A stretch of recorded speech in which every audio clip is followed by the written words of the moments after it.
Il est vrai qu'aujourd'hui, je commence à avoir belle allure. Pourtant, j'ai bien failli disparaître. C'était il y a une dizaine d'années.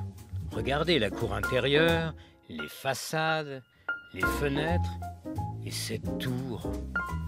Heureusement, Jean-Philippe et sa femme Eliane m'ont sauvé. Quand on a acheté ici à 11 ans, tout allait disparaître. À 6 mois près, 1 an près, tout, il n'y avait plus rien. Quand on pense que le bâtiment il date de 1185, tout ça allait partir dans l'oubli. Il faut dire que j'avais déjà failli être anéanti, c'était en 1475, lors des hostilités entre Louis XI et Charles le Téméraire, qui avaient détruit mon village, Gurgy-la-Ville, passant des ducs de Champagne aux ducs de Bourgogne. Le travail d'urgence, ça a été de stabiliser les charpentes parce que tout est en train de glisser. Ensuite, après, refaire toutes les couvertures. Et mon Dieu, qu'il y en a un paquet. Alors, pendant 3-4 ans, on était vraiment dans l'urgence. Et puis, reprendre tous les murs, resserrer tous les murs, tout s'écartait, évidemment. Donc, ça a été vraiment un travail assez laborieux.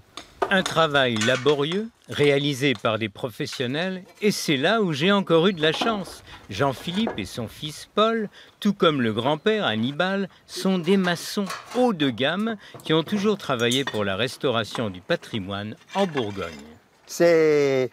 On sent les choses. Et c'est ça qui est formidable, parce que bon, lui a des idées. Lui il serait plus à l'extérieur. Vous voyez, imaginez des trucs à l'extérieur. Moi, je serais plus dans peut-être plus l'intérieur, l'architecture. Alors mon épouse, elle, plutôt des choses concrètes, vous voyez. Alors que moi, bon, c'est plus, voilà, là, je vois les choses finies.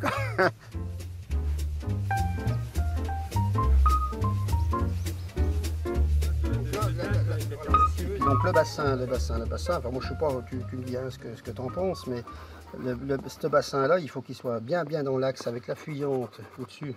Entre le nymphée et la folie. Ouais. Et cette folie, cerise sur le château, moi j'ose le dire, cette petite demeure d'influence renaissance italienne illustre parfaitement l'esprit de mes propriétaires. La restauration, mais aussi l'idée, la vision en harmonie avec les périodes d'histoire du site. Ce sont 2 compagnons employés par l'entreprise qui en ont fait leur chef-d'œuvre. Et Paul, lui aussi, était compagnon du devoir.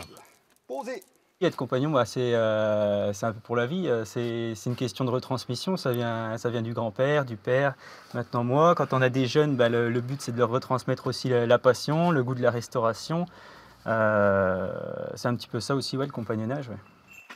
Côté outils, j'ai vu de tout pendant cette décennie de restauration, de la grue au rabot, en passant par des truelles un peu particulières, opérationnelles, je ne le sais pas. Bon, ici, on a les outils qu'il faut pour bien travailler. Donc, ici, on a la truelle pour faire les escaliers. Ici, pour le travail mâché. Ça, c'est pour faire les arêtes. Depuis quelques années, du printemps à l'automne, je me laisse admirer. On peut me visiter, voir des spectacles, découvrir le Châtillonnais dans des voitures de collection ou même se loger sous mon toit, avec des bénéfices qui seront réinvestis dans ma restauration. Tout cela histoire de vous plaire davantage. Alors, avec Jean-Philippe et toute la famille, nous comptons donc sur vous pour venir nous voir à Gurgy-la-Ville.